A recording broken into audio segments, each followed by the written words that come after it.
ब्राह्मण मत पूजिए जो होवे गुणहीन, पूजिए चरण चंडाल के जो होने गुण प्रवीण। किसी व्यक्ति को सिर्फ इसलिए नहीं पूजना चाहिए क्योंकि वह किसी ऊंचे कुल में जन्मा है। यदि उस व्यक्ति में योग्य गुण नहीं है तो उसे नहीं पूजना चाहिए। उसकी जगह अगर कोई व्यक्ति गुणवान है तो उसका सम्मान करना चाहिए, भले ही वह कथित नीची जाति से हो।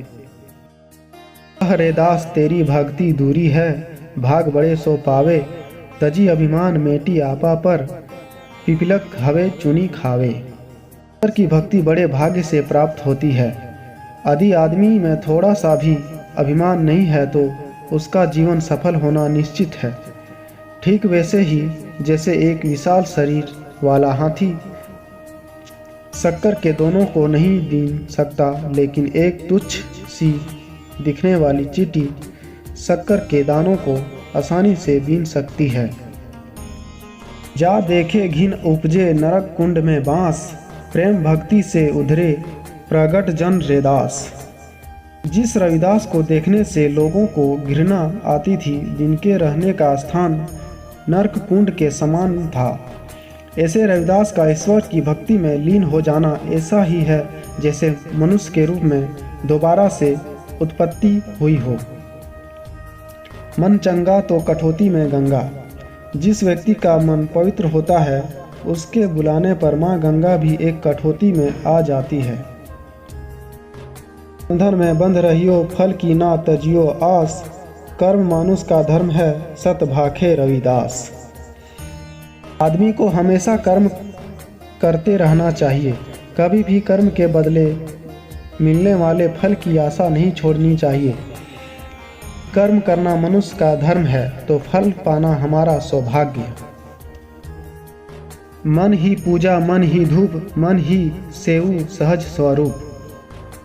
निर्मल मन ही ईश्वर वास करते हैं। यदि उस मन में किसी के प्रति बैर भाव नहीं है, कोई लालच या द्वेष नहीं है, तो ऐसा मन ही भगवान का मंदिर है, दीपक है और धूप है। ऐसे मन ही ईश्वर निवास करते हैं।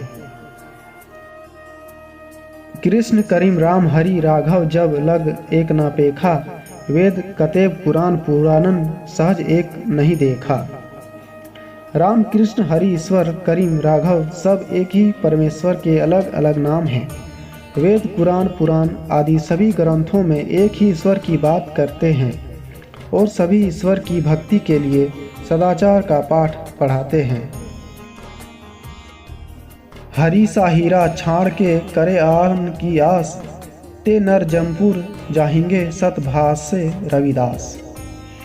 हीरे से बहुमूल्य है हरि, यानी जो लोग ईश्वर को छोड़कर अन्य चीज़ों की आशा करते हैं उन्हें नर्क जाना ही पड़ता है। रविदास जन्म के कारणे होत ना कोई नीच, नकर कु नीच कारे डारी है ओछे कर्म की। कोई भी व्यक्ति किसी जाति में जन्म के कारण नीचा या छोटा नहीं होता है। आदमी अपने कर्मों के कारण नीचा होता है। जाति जाति में जाति है जो केतन के पात, रैदास मनुष्य ना जुड़ सके जब तक जाति ना जात। जिस प्रकार के केले के तने को छीला तो पत्ते के नीचे पत्ता, फिर पत्ते के नीचे पत्ता और अंत में कुछ नहीं निकलता, लेकिन पूरा पेड़ खत्म ही हो जाता है।